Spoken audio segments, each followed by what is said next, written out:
乡亲大家平安，今仔日是新历的3月20，旧历的2月14，礼拜3。新闻的头一条来看，这个网络跋筊的机房，就设伫台中的一中商圈。刑事局发现，这个跋筊集团用随机敲电话甲报名牌的方式，提供中国的民众落赌来签跋彩票。嫌犯是调故意来请80年生的少年的，安尼伫一中商圈伫行动，较袂引起到注意。警方经过一段时间的跟踪，掌握时机，出动霹雳小组攻破门抓人。霹雳小组人员弄破跋筊集团的大门。主审。集团的成员都上班开机尔，完全唔知影到底发生什么代志，就被警方抓掉了。不要碰窗，不要碰窗，不要碰东西，不要碰东西。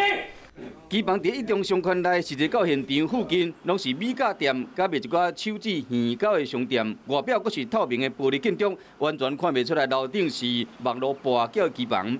嫌犯阁调工请80几年厝的少年人伫商圈内面咧活动，其中甚至阁有90几年厝未成年的囡仔。进去一个地方，然后之后就很久才出来。这个跟一般你年轻人逛街的模式是不一样的。15个人里面有12个人是80几年次的。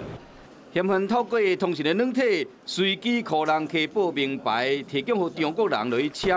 为1月份到即马，拨发的利益已经有几百万。因为国内强力力量早起，嫌犯就做最较轻的网络跋筊，同款被抓到。